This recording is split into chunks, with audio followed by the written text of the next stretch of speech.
Welcome home to USA Global TV and Radio. Ours is a place where dreams take flight, voices are heard, and stories are shared. This is where cultures meet, connections are formed, and ideas are transformed into action. This is your destination for authentic storytelling, diverse perspectives, and meaningful conversations. We're where global stories unite and bridges are built beyond all borders. Discover our world of education, entertainment, hope, and inspiration. Together, we're building bridges worldwide. Subscribe to our USA Global TV channel and download our USA Global TV app. Be our guest or join our team. Visit usaglobaltv.com.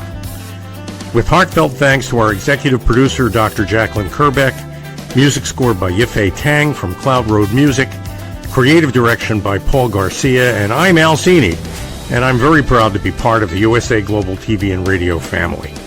So join us here at USA Global TV and Radio. Make us your home for global connection.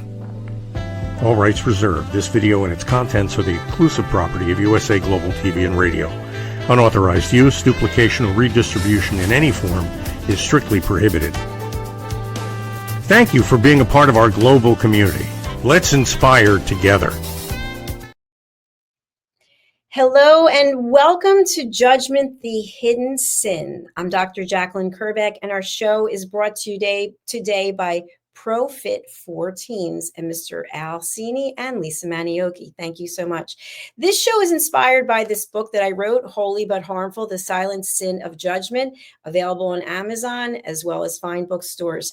And today we're going to be exploring part of judgment, and I'll save that exact part for what we're going to be talking about until we bring out our guest. Our guest is actually one of our dear team members. Her name is Kimberly Schafer. She is the founder and inventor of Ring Thing. She also has her own television show, which you can see here later today. It's called The Persistence Payoff Show. Kimberly has an incredible background. She's highly intelligent and she's also very sweet. Let's welcome her to the program and get the conversation started. Hello and welcome. Hi, Dr. Jacqueline Kerbeck. Thank you so much for the opportunity. I'm thrilled to be here. It's so nice to have you here. It's not often that I actually get to do a show with somebody who's on our team, because normally I'm either producing the show. So it's really great to have you here today. Would you give a little bit of your background about what prompted you to invent Ring Thing, and then we'll get into the conversation? Sure. So I had a wonderful 33-year career at University of California at San Diego as a research administrator. I was the administrative director of the Center for AIDS Research for 15 years and director of clinical operations with an Alzheimer's group for 14 years. So I got to work with some wonderful scientists, and I was very science-based. In 2013, while I was working at the university, I was at the nail salon, and I was taking off my rings to get a manicure, and there was nowhere safe for me to put my rings. And I just kept thinking, oh my gosh, there has to be a solution to this. And I would look around and everybody had the same problem. And so I just started out of fun thinking about it. Like, what would that look like if I were to invent something? And my first creation was made out of a paper towel. I just shaped it into the original ring thing. I wish I still had that. And so I decided, I was so working super hard at my job. And I thought, I'm just going to go for this on the side and see what I can do. So it took me 8 years to develop it because I could just work on it in evenings and weekends. I hired an engineering intern at the university to help me with the original design. I got 3 patents, and then I brought it to market in 2021. So it's just been wonderful to see something go from my head into my hand and to be able to make it available to other people. That's amazing to me that you actually had a need, which is very understandable, and that you went forth and did something, and that during 8 years, any number of things could have gotten you to say, you know what, not doing it, giving up, it's not going to work. And I think that's really a good foundation for your show, The Persistence Payoff Show. So what I'd love to ask you about this, and by the way, Kimberly has no idea what I'm going to be asking. I have no idea what she's going to be saying because we have no script. So during those 8 years, how did you feel in terms of feedback that you were getting, solicited or unsolicited? Was there judgment?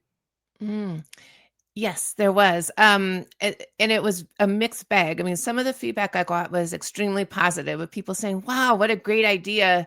Go for it. And people would call me sometimes from the massage parlor, for example, and say, hey, I'm at the massage parlor. I need your ring thing right now because I don't have anywhere to put my rings. And so there was a very encouraging aspect.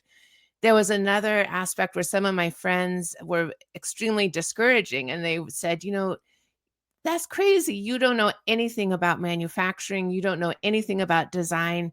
You have a good career. Why are you spending your time on this? You don't know anything about what you're doing. And this is just a ridiculous use of your time.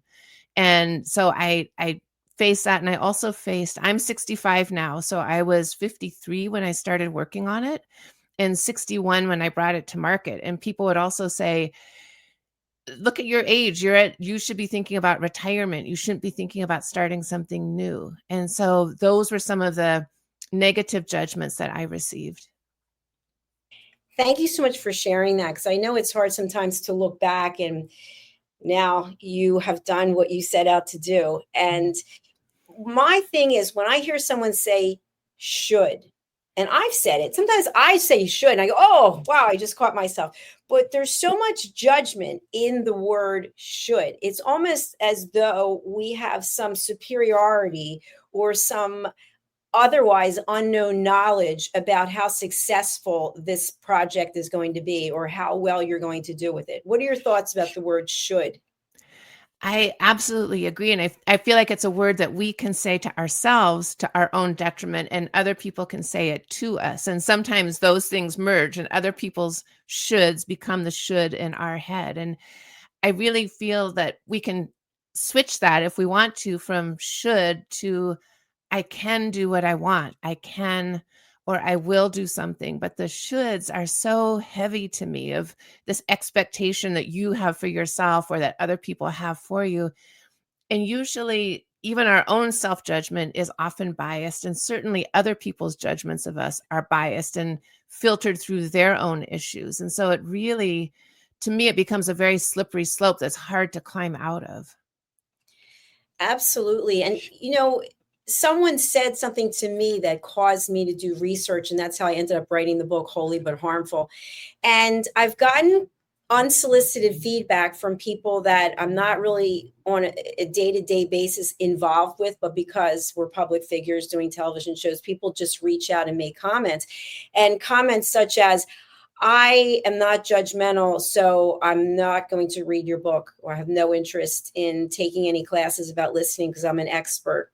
And I think to myself, how do you know if you haven't read the book or taken the classes? It's interesting. So there's something about being curious and having that interest in learning other things. And that's exactly what you did. And then after doing that, you decided, I'm going to have a TV show, right? You decided, I'm going to put myself out there. It's a lot of work to have a television show, because you're the one interviewing the guests. Many times you don't know who the guests are. They might come from a publicist.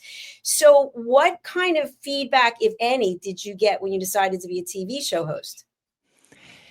Yeah, well, first of all, thank you. And I want to say I'm so happy that you wrote this book, because I think maybe perhaps especially for the people who think they don't have any judgments, they're the people who especially need it, because that is a judgment itself, to say, I don't need that.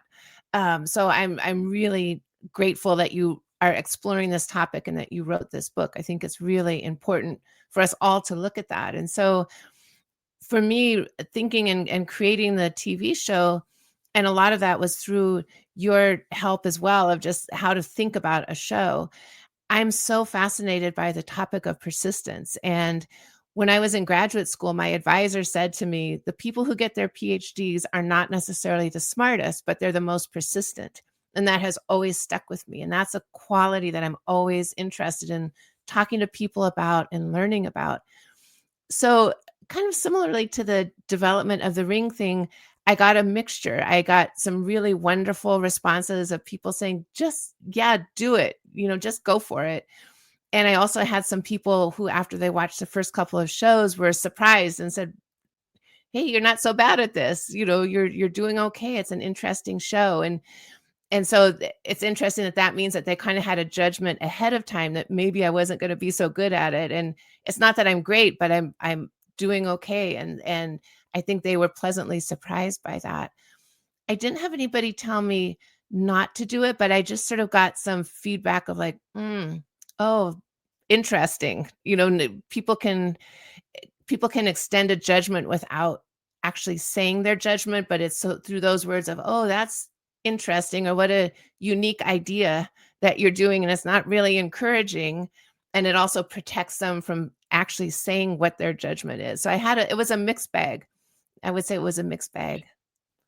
I appreciate your candor on that. And it is interesting to see how people show up with feedback, whether it's solicited or not solicited. And there are 3 questions that I always have now that I ask myself, because I've judged people. I've judged myself. I'm certainly not innocent. I'm just trying to bring awareness to people. So when we are judging, maybe we take a pause, we take a step back and go, okay, I think I'm about to judge someone. So the 3 questions are, is it true? Is it kind? Is it necessary? And if it doesn't fit those 3 things, now I really think about it before I make a statement. But I found even with me falling off the treadmill on Thursday last week, I had somebody reach out to me and said, how are you doing? They didn't know about the treadmill. How are you doing? And I said, oh, I tripped and I fell off the treadmill. And they wrote, what right do you have being on such a dangerous machine? And I thought, I didn't even answer. I don't even know what that means, actually. And someone else said, well, you deserve that. You're too old to be running on a treadmill. And so it's these kind of comments that people make. You can laugh about it, or you can actually confront it, or you can set a boundary and so that's what I do. I just say, this isn't mine.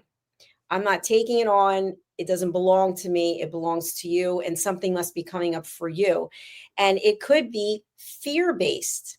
So I want to talk a little bit about that, because you've made a lot of incredible changes in your life from what you were doing to what you are doing. But all along the way, I believe you were fully passionate and invested in what you were doing. But sometimes people will not get out of the box, so to speak. They will not leave their community. They will not explore. They will not engage. They're not interested in diversity. They're the way that they are. And so to me, that seems to come from fear of being curious. What are your thoughts? Yes, I completely agree with you. I think it's a fear of being curious and a fear of taking a chance at maybe not looking good. If you stay in your lane and you stay in your life and your career that you've mastered, and you know what you're doing, you know how to do it, you are familiar with most of the path, that's great. That's very safe. But if you take a step out, which is actually, I think, where true growth happens, is stepping out and expanding yourself. I think there is fear. And I think for all of us, I certainly have had fears along the way. And the question is, do I give into those fears, or do I recognize them as fears and just push ahead anyway? Because my belief in the vision that I have is greater than my willingness to yield to the fear. And I think many people, it's just more comfortable to stay where they are. They don't have to spend any energy dealing with other people's judgments or their own judgment about it. Yes, definitely. I agree with you. And I feel like for me, I'm leaving to go to Greece. I had an opportunity to come up to present one of my classes, and I got some negative feedback from people. Didn't you just go to Europe? Don't you think you're wasting money? How much traveling do you think you should be doing? Like, okay, I don't need any of that. And I decided to go ahead because I believe that this opportunity came to me for a reason. Are there fears? Sure, there are fears. I've got an open wound. I'm getting on a plane, and I'm going to meet people that I've never met before, and it's okay because I believe that this is the path. And so for those who are judging, that's on them. Maybe they haven't traveled. Maybe they wish they could have an opportunity. I don't know. But why I'm bringing this up is because we like to bring education and awareness, is think about what's coming up for you not you, Kim, but you, the collective, when you're about to say something that is probably not kind, not true, and not necessary? What's coming up inside you?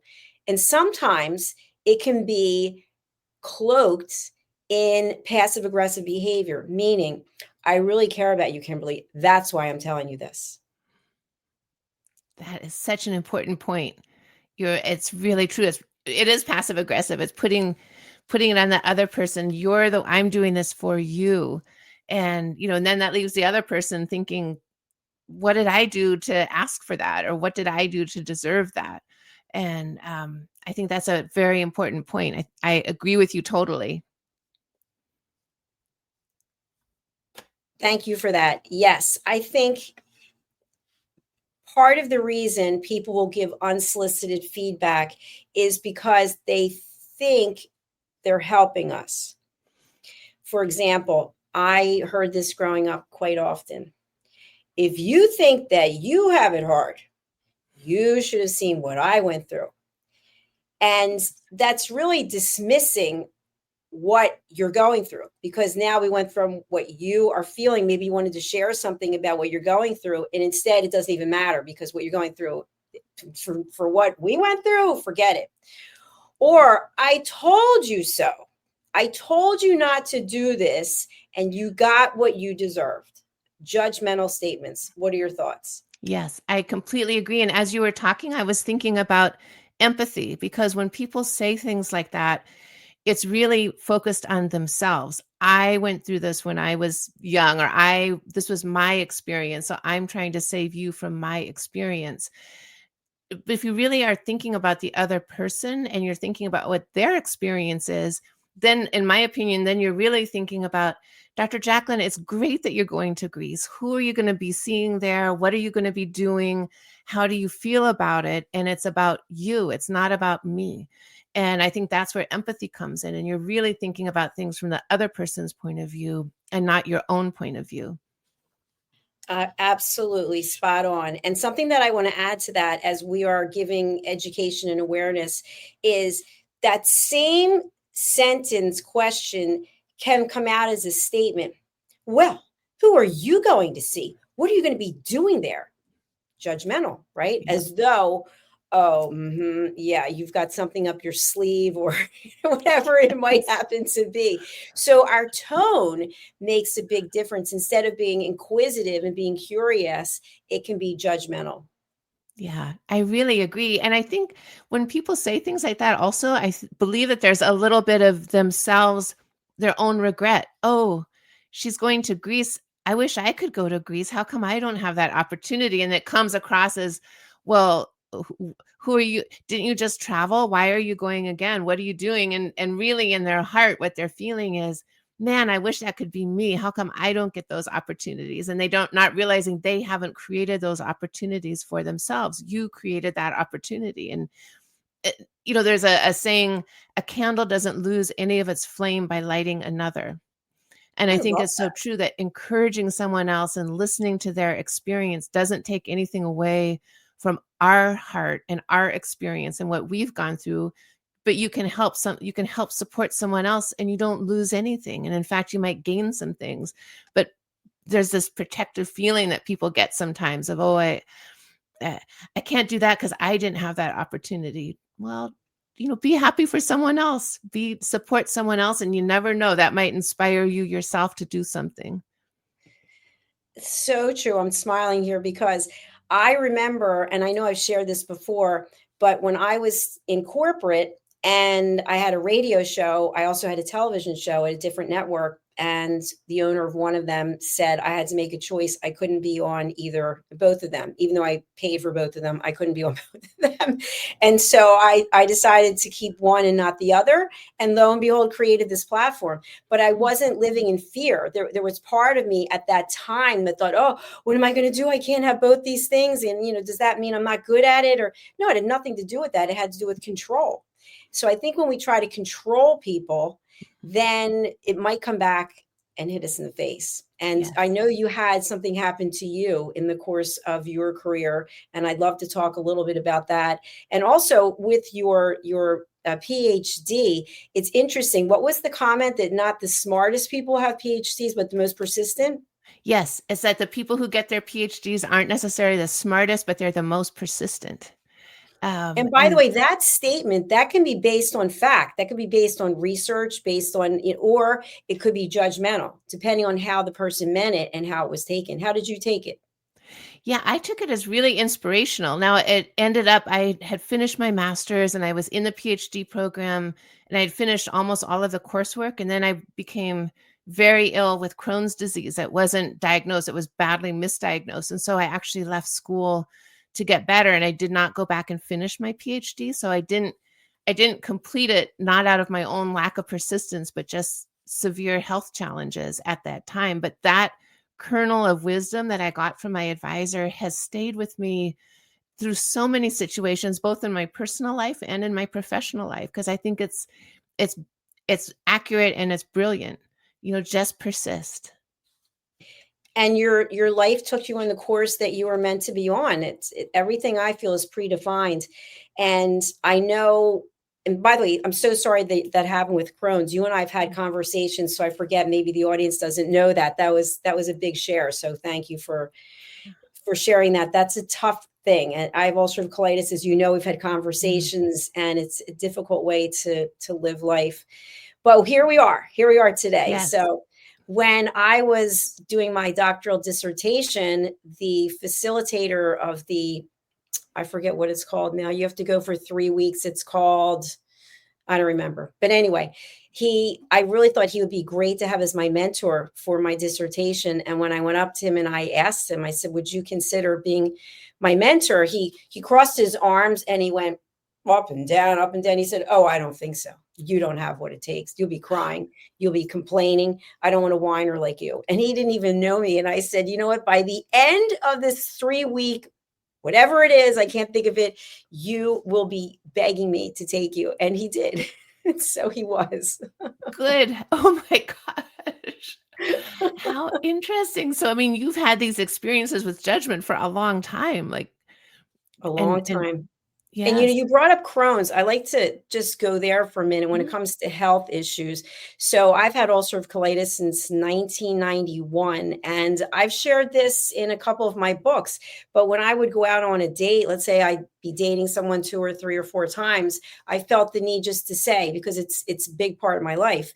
And I was told, you're disgusting and you're dirty, and I don't want to be with someone that has that disease. And I thought, wow, I can't believe that somebody would be like that, because we're all going to get something at some point, right? Yes. Yes. It's absolutely true. And I agree. I had such similar experiences. What ultimately for me helped me regain my health was having my colon removed. And so that means I have an ileostomy. And at the time I was 27 and single, and it's terrifying, to tell people. And you wonder, like, how soon do you tell them? When do you tell them? And one of the things I learned, a couple of things. One is the grace of people, because there was one person in particular who said, oh, I don't want to deal with that. I feel like a woman's body should be a work of art. And, it's that person's right not to deal with it. So that's okay. But that was extremely painful to me to hear.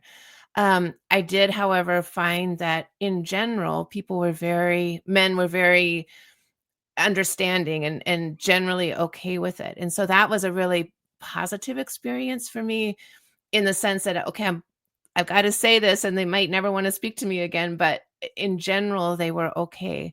I also learned, and I think you and I have had some shared interactions with Ralph Benershka, the former Chargers kicker, who had a very powerful and devastating experience with ulcerative colitis. And he helped me so much at the time, just talk through, what is it like being in your 20s and being single and faced with that. And I think that that's another form for me, another form of persistence, that I had to keep dating. I wasn't going to not date, so you just kind of have to find the inner gumption to keep trying and being willing to put yourself out there. And even though it was terrifying every single time, I just decided that I had to push through and deal with whatever the results were.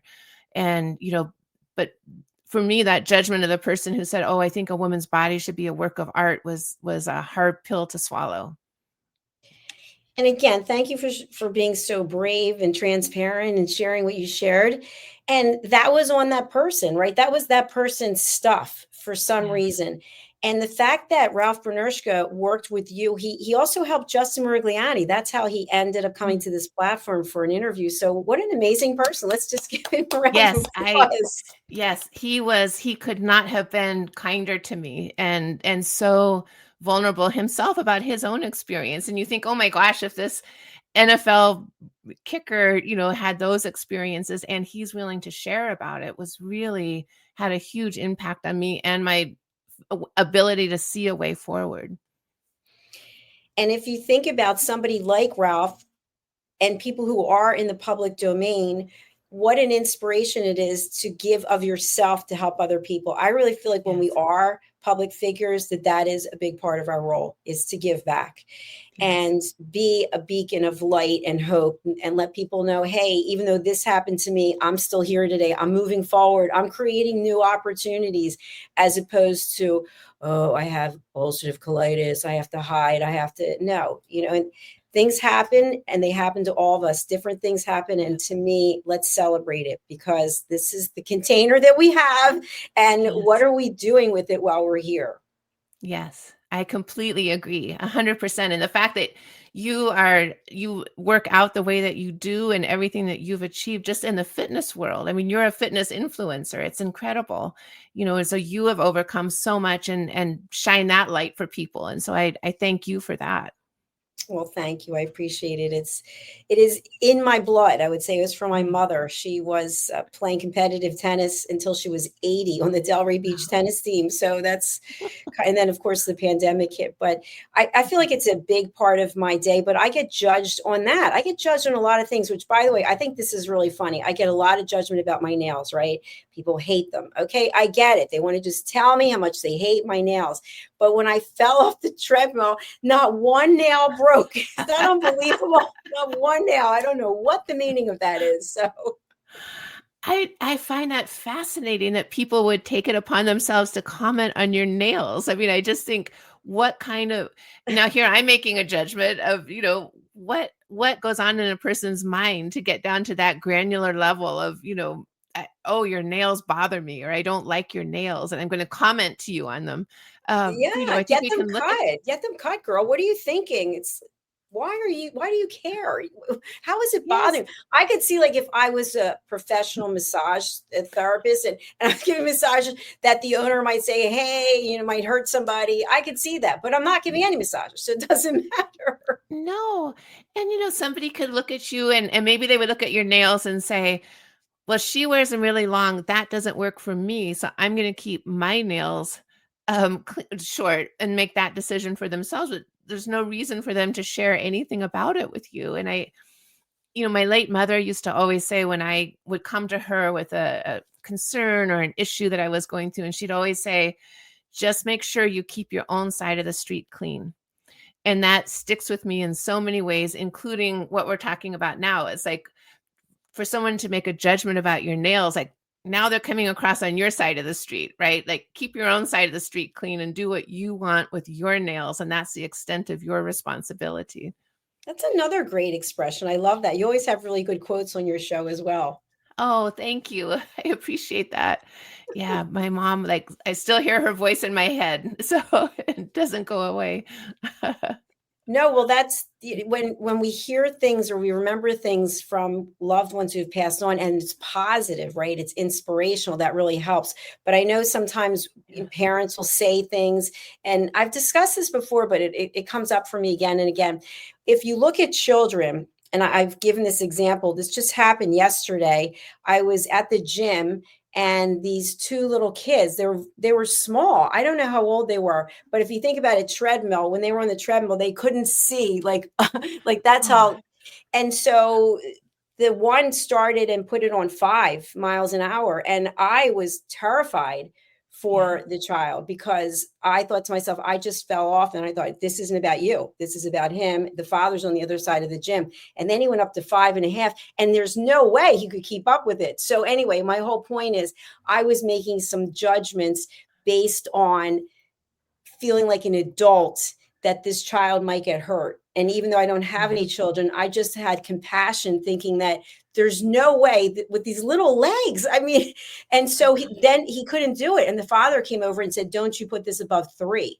So it makes me think back to when I was growing up. There were some things that maybe were meant in a certain way that could have kept me safe, for example, like yesterday. Or maybe there were some things that were loaded with judgment from what that person went through in their life. And then, it comes out at times. Yes, absolutely.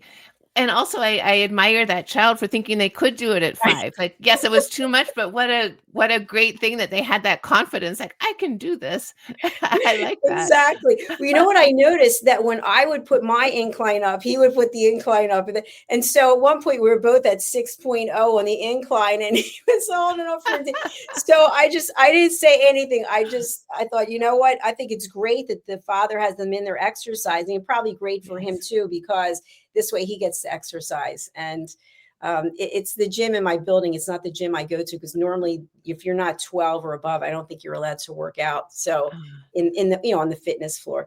Yes. But the things that we hear from people, whether they're solicited or unsolicited, can definitely be loaded with judgment. And I'm going to give you an example. Okay. You always do this. Do you remember when we were together 10 years ago and I told you not to do that? Well, here you are all these years later, and you're still doing it, right? Those are judgmental statements that are cloaked in, I want to help you, but it's really control. Yes. And just even hearing you say that, and I realize you're not saying it to me specifically, but just even hearing that phrasing, I felt so heavy. I was like, oh, this heaviness is like, oh, I always do this. I always, and then for me, then I would start going in my mind, like, do I really always do that? Oh my gosh. It just goes down a slippery slope that, we have to catch ourselves on, but then it almost like puts the burden on the person being judged to have to overcome that judgment. And in a way, that's not fair. Absolutely. So what I started doing is, and believe me, it's a work in progress. Okay. I am not better than anyone. I'm just taking time to be aware of my own self when I'm judging. And many times it's because I'm emotional about something, or I'm hungry. I have low blood sugar and I start to shake, and I can't make decisions at that point in time. So I find myself withdrawing from engaging, and I might just have to say, my blood sugar seems to be dropping. I'm not going to comment right now. Or it's the end of the week and I've been doing interviews all week. This isn't a good time to have a conversation because I'm emotional. I'm tired. We're humans. And so if you think about Maslow's hierarchy of needs and those basic needs for food, safety, shelter, etc., when we don't have those things, I know for me, I can tend to launch into judgment. Yeah, I completely agree. And how great. And see, that's a benefit for the people who say, oh, I don't need to read the book, or I don't need to take any of the trainings because I don't do that. But if they were to read the book, if they were to explore that a little bit, they might find that about themselves and learn, and it's sort of, we don't know what we don't know. And I think it's important to be open to all of that feedback. And I'm curious to know, like, as you travel, do you feel like judgment is consistent across cultures? Are there any cultures you've come across where they really are more judgment free? Or is it more of an individual personal thing that people tend to be people tend to judge, and it's less of a cultural phenomenon? That is a great question. And I have found in my travels, there are certain cultures that are highly judgmental. I don't know if that's a judgmental statement, but they make judgmental comments about various things. And then there are other cultures where it's more laid back and more curiosity and more accepting. I absolutely have found that. How interesting. Well, then it also means to me that it's less of an innate quality and it's more of a learned quality. If you grow up in a culture where that's common, you learn to do that. And if you grow up in a culture where people are a little bit more laid back and accepting of others, you're less likely to be that way. So that's a nurture versus nature, I guess. Absolutely. And that's actually in the book too. I do cover that to a degree Uh, because it's important for us to understand where someone's coming from, right? What someone's perspective is and how they've grown up. I also remember being told, well, you're old enough now, you should know mm, better. You're old enough now not to make that mistake, or you're old enough now that you should have better character assessment of it, blah, blah, blah, blah, blah, blah, blah. Well, you know what? I'm a human. I'm a human being.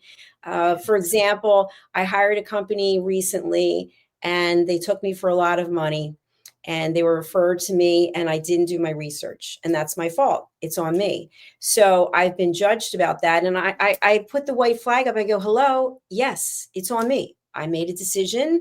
I believed in them. They took my money. They disappeared. They don't return information from a demand letter, from an attorney. And I decided to let it go because it's not serving me. So I think that when we do trip up, literally, if it's on the treadmill or otherwise, yeah. when people start pouncing on top of us, wanting to kind of wave their own flag and go, look, I'm right, you were wrong. There's no kindness in that. There's no empathy or compassion. And I think that's what we're missing in this world. Yeah, I completely agree, and I'm sorry that happened. That must have been a shock. So I'm really sorry about that. And I think one of the things about coming through judgments like that is, in some ways, it also can help us become stronger people within ourselves. You sort of work through, is that judgment true? Did I deserve that? No, I didn't deserve that. I did my best. Like in your situation, okay, I could have done, all right, I missed doing the research. I accept that. But I did my best at that moment. And I'm going to continue, and I'm not going to put on my back that judgment from other people. And so that, in a way, we can also flip that to say, yeah, you're making a judgment about me. I don't agree with that judgment. And like you said, I'm not owning it. I'm not picking that up. And it makes us stronger in our own intuition and our own visions. And I think that can be a positive outcome of it. I agree. And I'm going to take away from this show, this episode about keep your side of the street clean. I Mm, really appreciate that. That is really resonating for me. And I want people out there to realize we're not preaching. Okay. We're not lecturing. We're just giving you education and awareness. And if yeah, there's anything you can take away from this show, maybe before you speak, think, is it kind? Is it necessary? Is it true? yeah, Maybe take a pause and reflect and maybe set a boundary. I'm not going to engage. Thank you for sharing. I have no comment.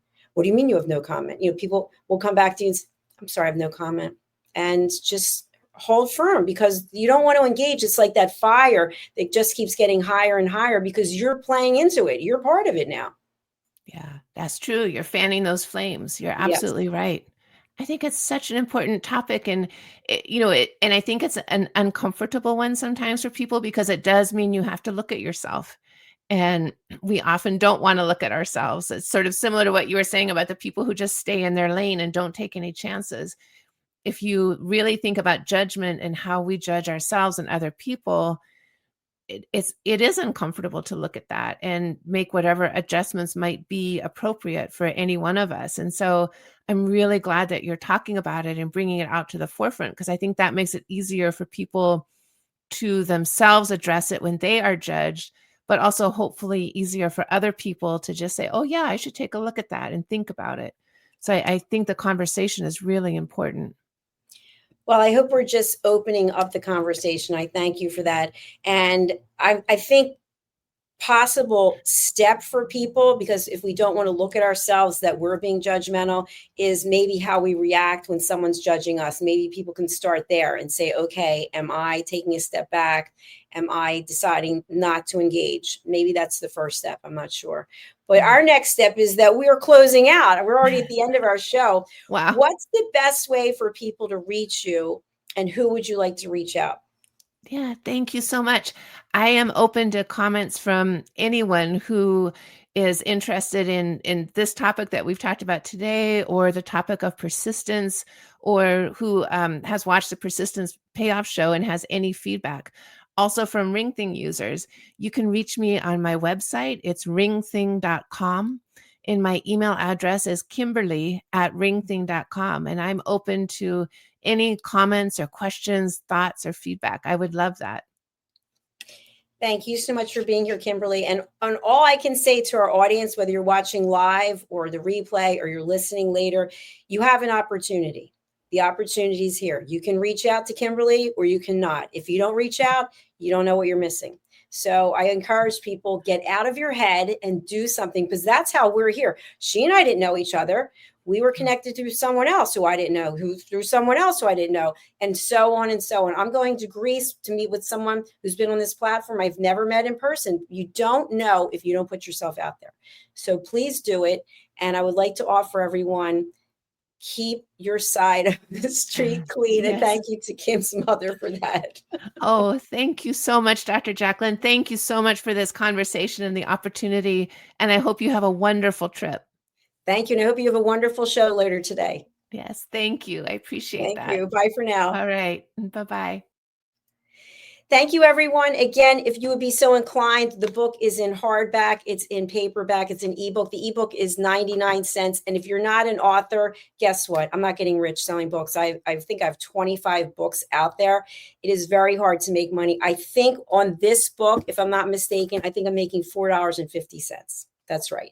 So the man has to get his money. That's how it is in the world of books selling, as well as anything else. So we are going to go directly to closing out the show. And then please do come back for the Persistence Payoff show and our other shows. Subscribe to our channels, which are USA Global TV and Radio, and also Dr. Jacqueline Kerbeck. There it is right there, as well as there are many other platforms that we're on. Thank you again for being here, and peace be with you. Thank you, viewers and listeners of USA Global TV and Radio, for joining us today. We're honoured to have your time and attention as part of our global community. At USA Global TV and Radio, we believe in the power of authentic conversations, meaningful connections, and creating a world of possibilities together. Want to be part of something bigger?